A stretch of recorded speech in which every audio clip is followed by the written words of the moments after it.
ድሮ አባቶቻችን ታስረው ነበር የሚሾሙ። ደግሞ አሁን አስረን እንሾም የሚልም እየመጣ ነው። ታስረው ቅዱስ ኤጲፋኒዎስ ታስሮ እኔ ጳጳስ አልሆንም ብሎ ከባቄላ አዝመራ ተደብቆ የሚደበቅበት ቢያጣ አህያ ሊያስወጡ ሂደው፣ አህያው ደግሞ ምን ይገባል ከባቄላ ሊያስወጡ ሲሄዱ እሱ እዚያ ተገኘ።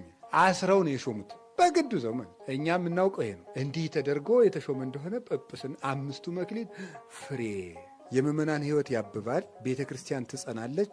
መናፍቃን ወደ ቤታቸው ይመለሳሉ። ተምረው በመካከላችን ፍቅር፣ አንድነት ይሰፍናል። ክርስቶስ በቤተ ክርስቲያኑ ደስ ይለዋል። እንዲሆን እንደሆነ ጵጵስና የሚሾመው እንደዚህ ያለ። እንዲሁም ቅዱስ ዮሐንስ አፈወርቅስ ጭራሽ እንኳን ጵጵስና ቄስ መሆን አልፈልግም ብሎ ኧረ እኔ ቄስ አልሆንም ብሎ እንዴት እንዴ!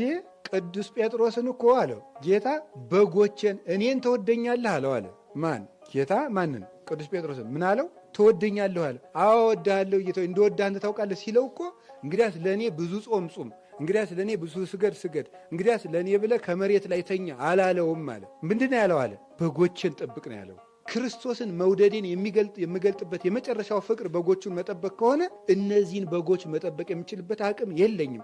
ቅዱስ ዮሐንስ አፈወርቅ እኮ እንዲያ የሚለው የዚያን ጊዜ በጽኑ ብሕትውና እያለ ነው። ኧረ እኔ እዚህ አልሆንም ብሎ የሚያስቡ በጎችን እንዴት እጠብቃለሁ አለ።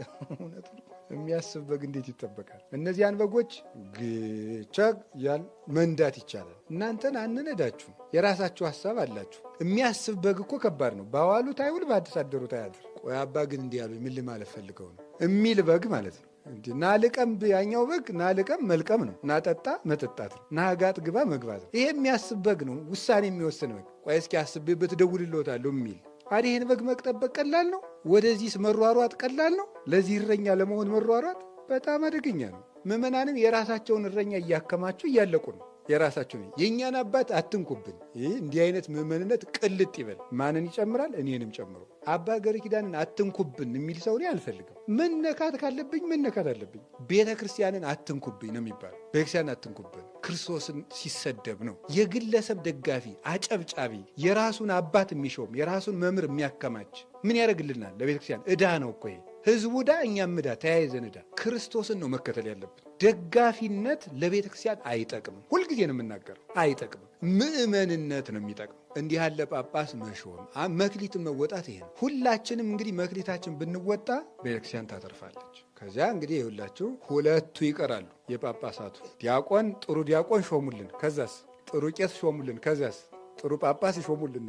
ከዚያስ አሁን ያሉት ጳጳሳት ጥሩዎች ናቸው። እየነቀፍኩ አይደለም። እሺ አባቶቻችን ከተሾሙ አክብረን ጸልየን መያዝ አለብን። ምንም ይሁን ምን የክርስቶስ ብርሃን አብሯቸዋል። ሰው በግል ኃጢአቱ ሊቀጣ ይችላል እንጂ ጸጋ እግዚአብሔር አይለየው። ይሄን ማመን አለብን። እንዲሁ ዝም ብሎ እግዚአብሔር ትቶናል፣ እንዲሁ የዚህ ወንበዴ ተሰብስቦ እዚህ ቤተ ክህነት እያሉ ማውራት ጥጋብ ይባላል። በእውነቱ ኢትዮጵያን የተዋት እግዚአብሔር በዚህ ተቀይሞ ነው። እኔ እኮ እንዲሁ የእግዚአብሔር ታናሽ ወንድም እኮ ነው የሚመስል ብዙ ሰው እኮ እንዲሁ መቼ ነግሯችሁ ነው እንደዚህ ብሎ ኢትዮጵያን የተውቋት በቤተ ክህነቱ ተቀይሜ ነው ብሏቸዋል። እኔ እንዲሁ እኮ እንዲሁ ሰው ትዕቢቱ እኮ የዕለት ውዳሴ ማርያም የማይደግመው ሰውዬ እኮ እንደሚል ቁጭ ብሎ ቢራ እየጠጣ ነው እንደሚለው ይሄ አውደልድል ተሰብስቦ በጣም በጣም በጣም በጣም ሲል ነው የሚውለው እዚያ ቁጭ ብሎ። እንዲሁ እኮ መጀመሪያ አንተ እንዲሁ ያንን የምጠጣውን ትተህ ውዳሴ ማርያም በደገብ እንዲሁ እኮ አይገሩ እንዲሁ አዝመራን እንዲሁ በውጭ ሆኖ ማድነቅስ መተቸትስ ይቻላል? ገብቶ አርሞ ኮትኩቶ ብርድ ተመቶ ነው እንዲህ ዝም ብሎ መፈትፈት። እና ምን ይቀራል እንግዲህ ጳጳሳት ሊያደርጉልን የሚገባው ማስተማር። ምን ይጠበቃል? ማስተማር። ሐዋርያት ምንድናቸው? ጳጳሳት ነበሩ። ግን ምንድናቸው? መምህራን ነበሩ፣ የሚያስተምሩ ነበሩ። አሁን አባቶቻችን ሲያስተምሩ፣ አሁን እኮ ለምሳሌ መስቀል ስናስተምር የምንይዘው ለምን ይመስላችኋል? አንደኛ ኃይላችን ይሄ ነው። ማህተማችን ይሄ ነው። ለምናስተምረው ትምህርት ነው። አንድ ይረዳናል። የሚያስተምረው ሰው ምን እያደረገ ነው ማለት ነው? በውስጥ እየባረከ ነው ማለት ነው። ታውቃላችሁ? ይሄንን አስተምሮ እስከሚጨርስ ድረስ እየባረከ ነው። ግን እንደዚህ አይነት ተራ ሰው መስቀል ይዞ እንደዚህ እያለ ከሚያስተምር ጳጳሳት መስቀል ይዘው ቢያስተምሩን ምን ያህል ጸጋ ይፈስብናል? ብዙ ጸጋ ነው የሚፈስብን። ሊቃነ ጳጳሳቱ መስቀል እየያዙ ቢያስተምሩ ያ እየራቀን መጥቷል። እውነቴን ነው። አባቶቻችን እያስተማሩ እየተገኙ በቀን በሳምንት ሁሉም ሊቃነ ጳጳሳት ቢያስተምሩን ረድኤት እናገኛለን። ጸጋ ይወርዳል። እንዲያው ይሄ መንጫጫቱም ይቆማል። ባለቤት ያላት ቤተክርስቲያን ናት። ያንን ማድረግ ቀጥሎ ምንድን ነው? ማቁረብ እንኳን አባቶቻችን ቀድሰው ያቆርባሉ። አሁን ማቁረብ ነው። ይህ 5ቱ የጳጳስ መክሊት ነው እላቸዋለሁ። 5 ሌላ ማትረፍ ማለት እንደሱ ያለ ሌላ መተካት ማለት ነው።